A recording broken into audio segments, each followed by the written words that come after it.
Michelle. Hey there, Betty. Great to see you. Yeah, I think it's great too.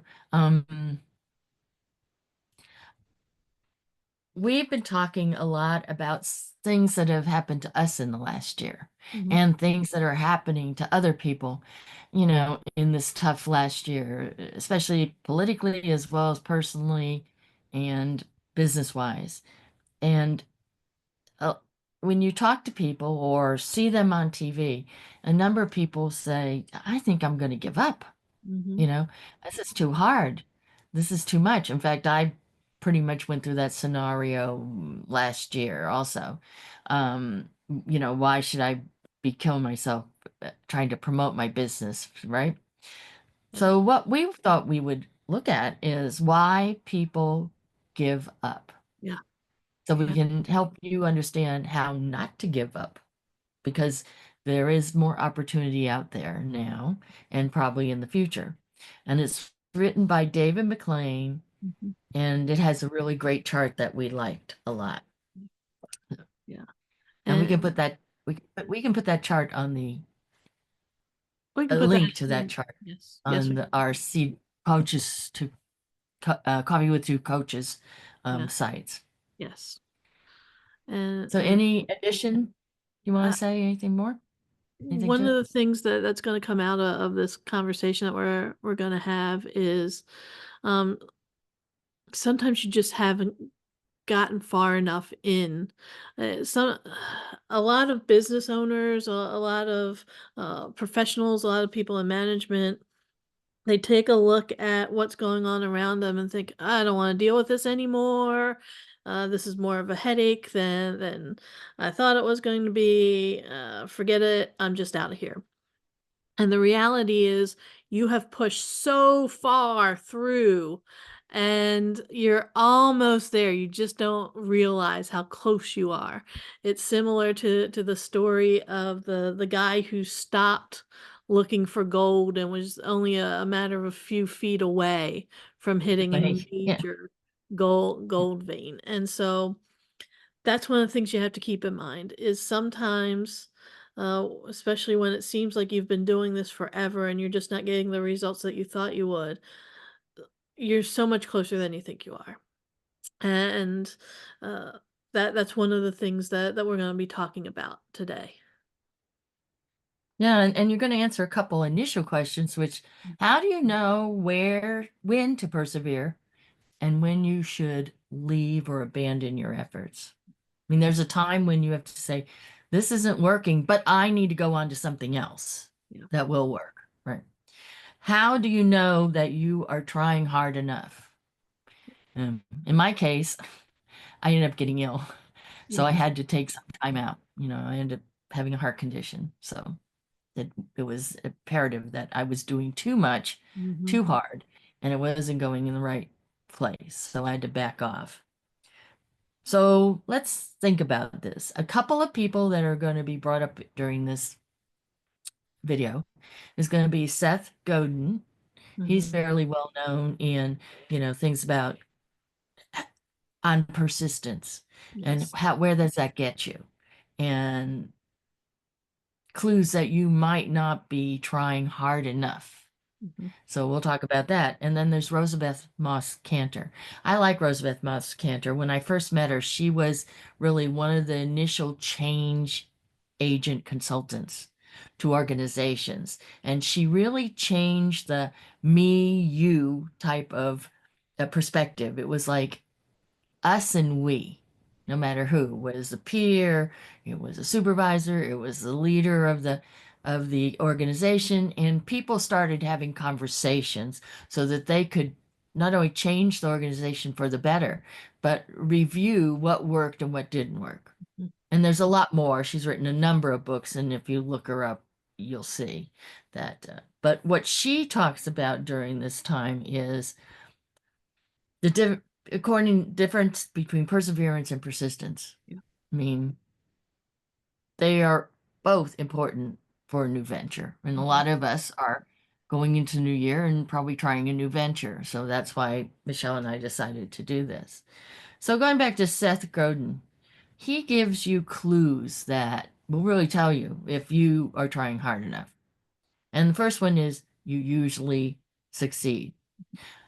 And that means you have a measurement for success and that you're achieving it, not just, oh, I made more money.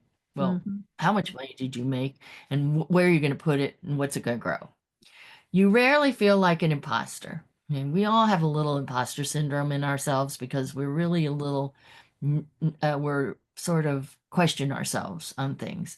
But, mostly you make sure that you know what you're saying, you have the data behind it and experience, and therefore you're not an imposter. You already know what you need to know. So you don't have to go any farther and get more information.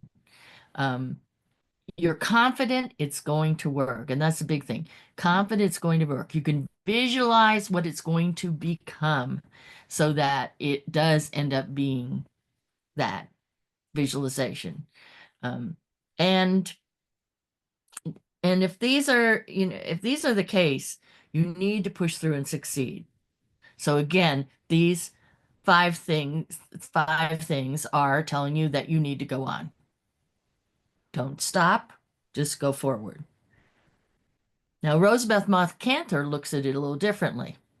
She says perseverance and persistence are important for anyone leading a new venture, a change project at work, or or a turnaround. And when I was in the federal government, we had to do some turnaround because some of the program offices weren't working. When I worked in the restaurant industry, you definitely had to do a sudden turnaround because you were fighting for the life of the company that you might be working for or creating a new venture that was going to succeed. That was very tiring, but it was very fulfilling. So the miserable middle, you don't want to be in the middle, offers a choice point. Do Mhm. you stick with the venture and make mid-course corrections, or do you abandon it? And again, going back to Rosabeth Moss Kanter, you want to like get a bunch of people to come in your spheres of influence and talk it through so you can make the best decision. So when you're getting something new going, the difference between success and failure is often a matter of time. How long you give it before you give up is really important. Efforts that begin high hopes inevitably hit a disappointing segment. A snag. It's her law. Everything can look like a failure in the middle. And that's true. If you're sort of stuck somewhere, you're, you're thinking, I don't know where I'm going, then you can feel like it's a failure. Mhm. But she has 12 key questions that Michelle and I are going to share with you that can help you decide whether it should be shut down or helped through the messy middle. And again, I say this is really important because a lot of the small businesses are trying to come back. Yeah. Yeah. They may have just sort of stayed in the middle and, did their thing until better times. And now a new resilience and a new feeling of perseverance is happening, and small businesses are saying, hey, this is going to be good. I'm going to gear up again and try to figure out what I need to do. So for the first one is, are the initial reasons for the effort still valid? And they have no consequential external changes. So for instance, I saw something this morning. It was a bakery in Mhm. Brooklyn, and Mhm. they got through it through the time that was bad because eggs, flour, sugar were Mhm. like skyrocketing. And he got on and he said, I'm excited because, we've changed Mhm. political people and president, and I think things are going to be better. And so I have more energy now. Now, whether you agree with the election or not, that's neither here nor there. It's how you feel about what's going on in the life of your business and your life. So, so you want to make a change and start a project. Is the reasoning the same? Yeah. And this guy, yes, I want to keep going as a bakery because I've been a baker for this many years in this neighborhood. Everybody goes into business as Simon Sinek says, and he's a master coach, consultant, expert in really success, says to start with the why, the reason. You have to have a strong why for success. And I Mhm, know times when my business was lagging, I didn't have a strong why. mhm. If you don't have a strong why, you won't be able to go through the messy middle. And if you own or want to start up, you need to ask these questions because people want to understand what your business is all about. And when things change, like COVID, you definitely need to follow these 11 questions that we're starting to talk about. Yeah, and the start with why part is so important, Betty, because you like you said, your why has to be strong enough, and your why can't be because I want to make a bunch of money. Right. That's not it. Okay, it needs to be something much stronger than that, something that other people can relate to. So yes, start with the why. The second question that you need to ask yourself is, do the needs for which this solution, the solution that you're providing to other people, remain unmet, or are competing solutions still unproven or inadequate? There are lots of times when you will come up with a solution to a problem. You will come up with this brilliant solution, and you're just like, oh my goodness, this solution will help so many people out there. Let me go and help all these people. And then you find out they don't want your help. And that's when you get Yeah, stuck really. in this messy middle. If your problem remains unsolved, you may need to revisit it. If the solution isn't working, it may be because the solution hasn't been given enough time to see if it's actually working. And uh, many several years ago, one of the houses that we lived in, when we were living in the Latrobe area, we lived out at Glengarry Golf Course, and we lived up on top of this hill. Okay, and about 90% of the time, it was beautiful. You had this gorgeous view. The weather was fine. Everything was fine. It was that 10% of the time when the winds would shift, and instead of coming out of the west like they normally would, they would come out of the east because of storm that was coming through.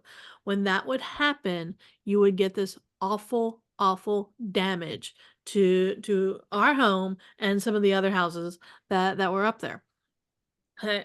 Now, one of my neighbors, who got sick and tired of this happening, one of the solutions that they came up with was to plant trees, which makes perfect sense because trees will help slow down the wind. It'll break it up. It'll force it to go in different directions. Makes perfect sense. Betty, do you know how long it takes for a tree to grow? Years, actually. Years. Yes, years. Yeah, that's not And happening. yeah, and so that's the problem, is they had a very good solution. It just takes a while for that solution to actually begin to work. And It'd be better so if they'd done a wall, yeah, one of those privacy walls, yeah, fences type of thing. yeah. With So when it comes to this, sometimes you just haven't given it enough time. Sometimes you just need to wait it out a little bit longer and see what's going on. The third question you can ask yourself is, would the situation get worse if what I was doing stopped? If the effort that I was putting forth stopped? If you aren't reaching out to your potential customers, your sales are going to either be non existent or they're going to be very low. If you stop anything, um, that's not gonna make it all that better though. If right now, if you're networking and you're going out there and you're talking to all the right people and things just don't seem to be coming along for you, is it going to get better if you stop? So, Betty, you and I have both owned our own company and run our own company for many, many years. Tell me, does it get better? Do you get more customers? Do you make more money if you stop networking and stop asking people if they want your help? No, no, No. because you're not visible anymore and Exactly. they don't get you, you know. Exactly. So the whole idea is, if the situation gets worse if you stop, then you know you're moving in the right direction. If the situation doesn't, if it actually gets better when you stop, then maybe you weren't doing the right thing to begin with. So that's where what you need to ask yourself is, are things going to get better if I stop moving it towards this direction, or are things going to get better if I continue on? So what's next, Betty? Well, next, number four is it more cost effective to continue than to pay the costs of restarting? And one of the parts of restarting is recruiting staff Yeah. and going and knowing the service that you're wanting them to work through. And it takes time. And if you're not finding the right staff, if you don't even understand what the candidates need to make your business run and succeed, then y- you're going to have a problem because you're going to be hiring or looking at candidates that are all wrong, and it costs money to hire somebody and then to even to lay them off. So if you can't find them, stop and continue with a refined search until you find the people that you need. And that's one of the biggest questions. People just pick them up, pick them up, pluck them out, pluck them out, and then they get into the business and they can't really work the business, no matter how much training you give them.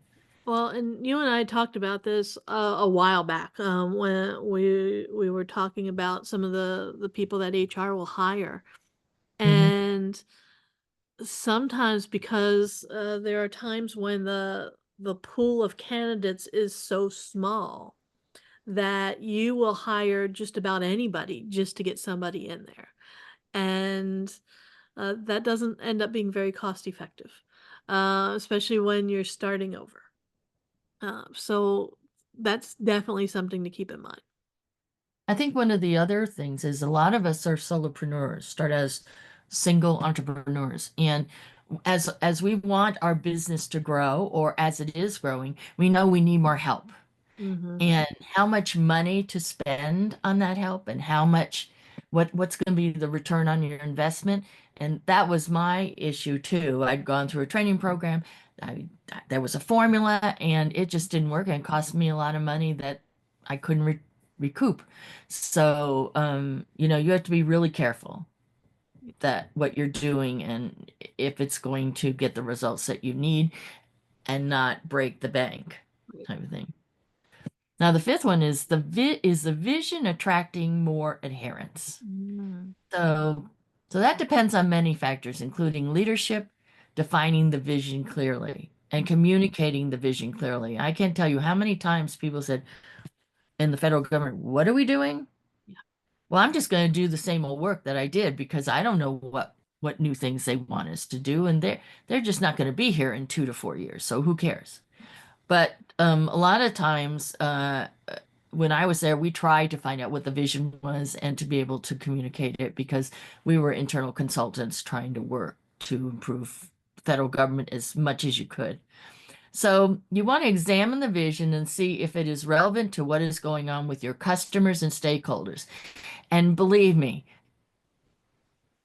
federal government doesn't always understand or look at things in terms of customers and stakeholders. But when it does, like under President Clinton, it really thrives Mhm. and things happen the stakeholders that they know they have are happy to have them as partners. And that's the same, I think, in your business. You need to know who your customers are and who your stakeholders are. And find out what their wicked problem is or what they want to achieve through you. And then, you'll be better off and more successful. Yeah, and I think some people overlook the fact that their communities are often one of the stakeholders, Yeah. because especially if you're providing goods and services that are truly a benefit to the community. Um, uh, I think it's interesting because there's a lot of small businesses out there that are literally going through this right here. They're stuck and they're trying to decide, do I want to continue to move forward, or do I just want to throw my hands up and say, you know what, I gave it a good try and I'm done. Uh, and communities rely on small businesses for so many things. They rely on it for supporting the community as a whole. I mean, think about you know, baseball teams and Parks and Rec and some of those other things. And where do they get sponsors from? Most of the time, they get sponsors from small businesses. And so, for small businesses, one of your stakeholders is the community itself. And sometimes you need to go to the community and say, hey, I'm struggling. I need your help. And a lot of communities have different programs out there. They have different boards. I remember when I lived in Mount Pleasant, you had the Mount Pleasant Business District Authority. They are more than happy to promote your business and to get the word out there about what you do. And so there's a lot of people out there who are stakeholders that you may not be aware of. All It's right, true. so the sixth question to ask are leaders enthusiastic, committed, and focused on the effort? I mean, are they still enthusiastic? Because if they're had some issues or barriers, they might not be as enthusiastic. Exactly. And so if you can look at a leadership team and you examine the energy in that room, if they've lost interest, you might want to analyze the reason, why. Why have they lost interest in this? Especially if they appear to be losing interest and not working on a project to its full capacity. Because if you've lost the interest and you've lost the enthusiasm and the energy of a leadership team, you're not going to be able to succeed. It's going to be very difficult trying to pull them back on board of all of this. So you need that enthusiasm level. You need that energy. You need that commitment. You need them to be focused on making this a success for you. Otherwise, you're going to be lost. And you've seen this in many instances. I know I saw this. I saw this when I was working with Emeritus and with Brookdale, when you would have, and those were huge companies, kind of, I mean, not as big as the federal government, but they're still huge organizations.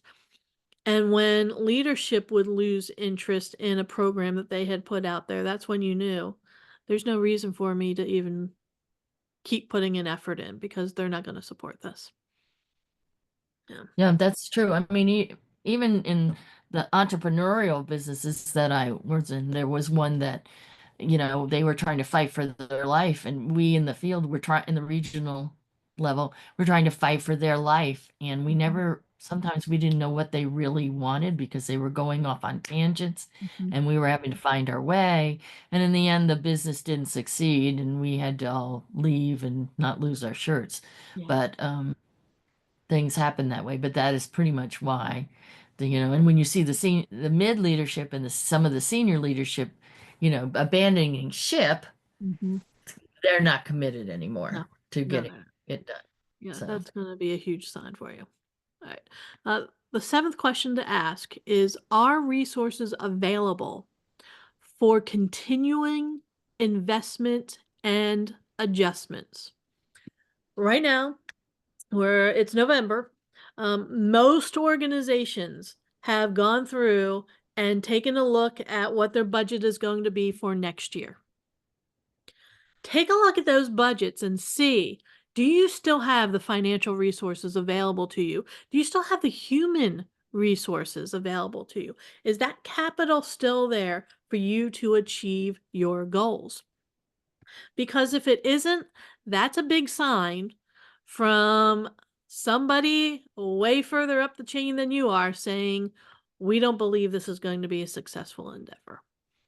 Uh, Also, you need to Yep. consider reasons that you may not receive more support and assets. It could be that there are going to be, across the board cuts in all departments and in all programs. And if that's the case, you're not going to receive what you've been receiving in the past or what you were hoping to receive in the future. You may need to create a plan to offset that particular status. You may need to get creative with where you can pull some of the resources from if you believe that you are closer to success than you were in the past. That's true. Yep. Um, so the next thing, number 8, is skepticism. Is that skepticism and resistance declining? So that's good. Are people believing in you and are they not pushing against you? So seeing skepticism and resistance declining is a good sign because you're starting to see acceptance of what Mhm, you want done in the business. When you can tip people over to the right side of the ball curve, you mhm. know, The bell curve, yeah. to acceptance, it makes it easier to get what you need done. And that's always the case. You know, we talked about some of the things that really need to be relooked at, the why, what Mhm, you're doing, who's in it with you, and do you have resources for the future? And as those things are ticked off, then hopefully acceptance happens, and they'll stop saying, "Well, I don't think it's going to work." mhm, Well, I don't think I'm going to work with you, because I don't see it's going to work. So, or you're from that office, and I don't need to deal with you, type of thing. mhm, And that's both in the federal government and the private sector. mhm. I used to do this. I worked for Legs, and I had to go out and train this marketing program, sales program, because some of the regions weren't doing very well. And some of the warehouses in my region needed some help. And then there was one warehouse that was doing 100%. Wow. So when I went in, I was told I have to do this program, right? And so I went in and talked to him. He said, I don't need you. And I said, I said, wouldn't you like to do over 100% of sales? And he looked at me. And I went Mhm. away for a while. And then he called me up, says, when can you come down and do the training? And they went to 109% of sales as Wow. a result of that.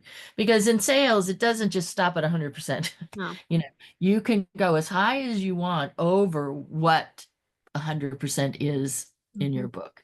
And so that was my best success story actually, but I felt really good for them that he was able to see the change that he needed to make and that his resistance was keeping something from him and his people.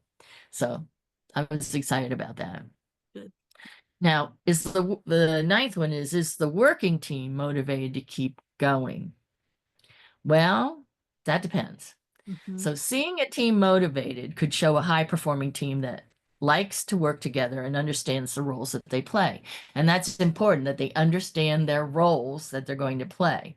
If it's sort of wishy-washy or you're taking one and putting them over here and you're taking another over here and they don't have the skills to do that role, well then you're going to have a real big problem.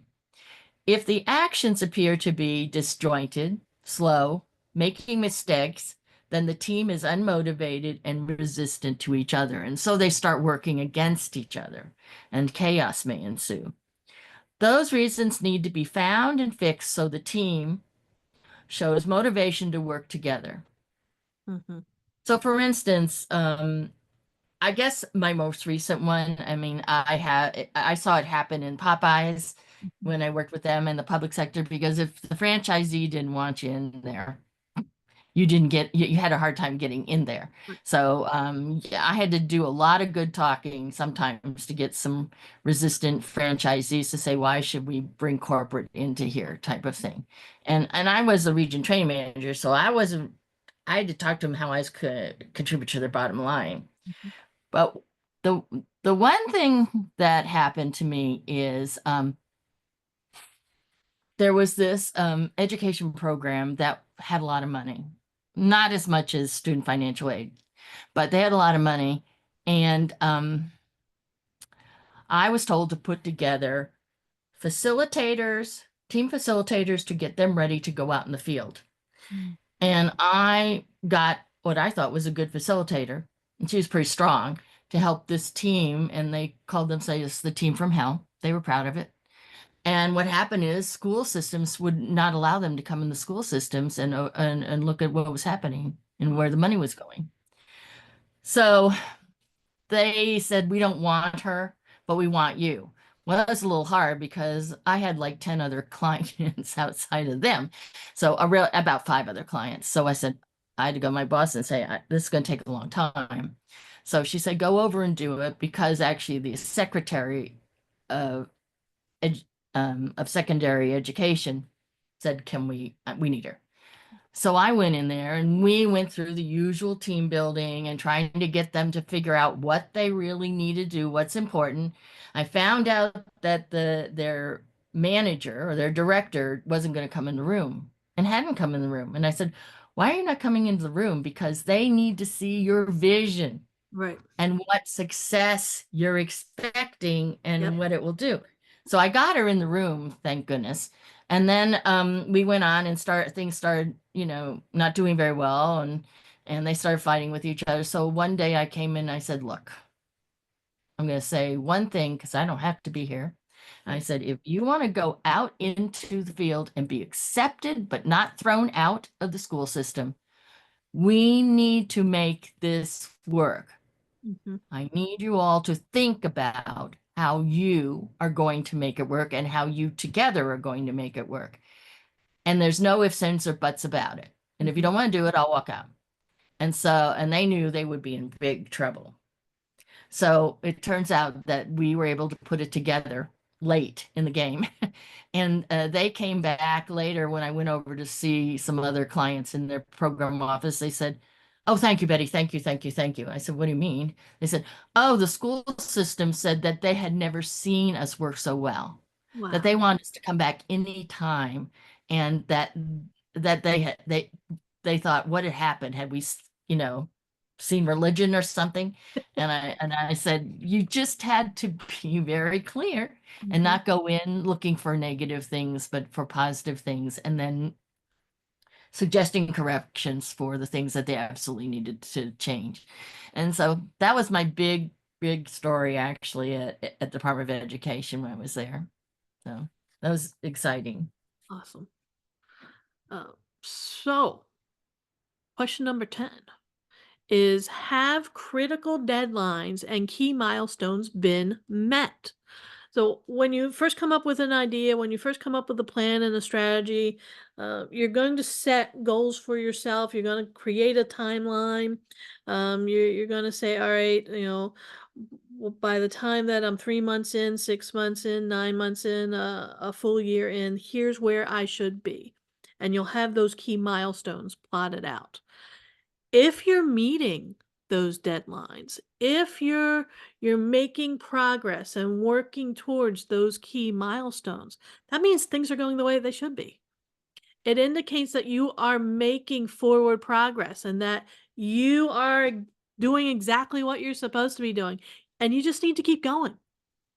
Sometimes, because we don't stop and reflect and look and see how far we've come, we don't realize how far we've come. And so it's really important to set deadlines, to have those milestones written down so that you can reflect and you can look back and you can say, you know what? I really am making progress doing this. I really am uh, making a difference and moving forward. I just need to keep going, because within the next couple of months, I'm going to be there. And so sometimes that's what you need to do is you just need to take a look and see how far have I come, and measure that, because that will help you to determine how much further you have to go. The Yep, 11th that's right. question, yeah, the 11th question is, are the signs of progress in that some problems have been solved, new activities are underway, and trends are positive. So, are there these signs of progress? Meaning you've been making those deadlines and you've hit those key milestones. Because if you're doing that, you're going to see that progress. And as a result of that, there's going to be a more positive trend for you. It's a whole lot easier because, Betty, one of the things that you talked about is getting the team motivated and getting past skepticism and resistance. When you can point out signs of progress, when you can point out that some of the problems have been solved and that there's there's milestones that have been checked off, and deadlines that have been made, it's a whole lot easier to get people on board when you can show that you've got this positive uh, movement and that progress is indeed being made. You can keep repeating those actions and trends in other projects. So that's the cool part, is once you can get that forward momentum, it makes it a whole lot easier for you to get more people to come on board with this particular goal. Well, and also the next time you put together a project and you call for team members to volunteer, you might get more than you bargained for because they have all heard how Yeah, you've been how you manage and help your projects succeed. So, exactly. and that's important. Yeah. Um, so last but not least, is there a concrete achievement?